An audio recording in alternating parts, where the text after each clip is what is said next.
ఈ సర్వ సమాజములో ప్రతివాడును పరిశుద్ధుడే, యెహోవా వారి మధ్యన ఉన్నాడు. యెహోవా సంఘం మీద మిమ్మును మీరే అలా హెచ్చించుకొని ఉన్నారనగా మోషే ఆ మాట విని సాగిలపడిను. అటు తర్వాత అతడు కొరాహుతోనూ వారి సమాజముతోను ఇట్లనెను, తనవాడు ఎవడో పరిశుద్ధుడు ఎవడో రేపు యెహోవా తెలియజేసి వానిని తన సన్నిధికి రానిచ్చును. ఆయన తాను ఏర్పరచుకున్న వాని తన యొద్దకు చేర్చుకొనును అని చెప్పాడు. తప్పది. కోరాహు, అబీరాము, నువ్వే పరిశుద్ధుడవా? దేవుడు నీకే ప్రత్యక్షమవుతాడా? ఎందుకో ఈ సమాజంలో మిమ్మల్ని మీరే మోసే అహరోనులను మీరే ఎందుకు నాయకత్వం చేయాలి?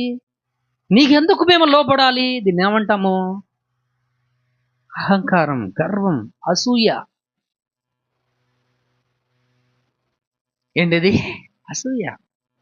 మోసే చాలా సాత్వికంగా చెప్పాడు. అయ్యా తప్పురా, అది అలా చేయమాకుండరా, అది తప్పురా.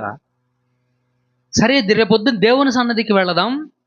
తనవాడు ఎవడో పరిశుద్ధుడు ఎవడో దేవుని సన్నిధిలో తేల్చుకుందాం. దేవుడు తేలుస్తాడు ఎవ్వారం అని దేవుని సన్నిధికి వెళ్ళారు. మోషే ప్రార్థన చేస్తాడు.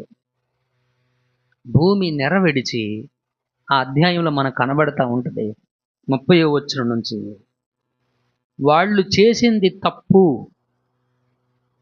అని తెలియాలి అనంటే, ప్రభువా ఇప్పుడే ఈ భూమి నెరవిడిచి వారిని మృంగేయాలి అని ప్రార్థన చేస్తాడు. మోషే ప్రార్థన చేస్తూ ఉండగానే భూమి రెండుగా విడిపోయింది.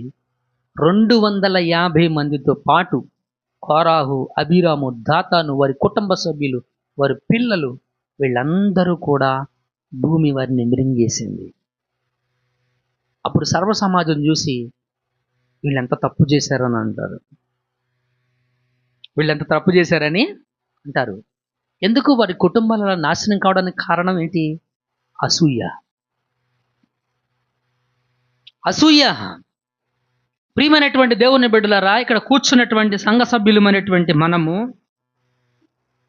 మనము అసూయ పరులముగా ఉన్నట్లయితే, మన తోటి సహోదరులను సహోదరులను మనం చూసి, మన ఇరుగు పొరుగు వారిని చూసి, మన సంఘ సభ్యులలో లేక నీ తోటి సహోదరుల యొక్క వాళ్ళు హెచ్చించబడుతున్నా, వాళ్ళని దేవుడు మెచ్చుకుంటున్నా, లేకపోతే వారిని దేవుడు ఆశీర్వదిస్తున్నా,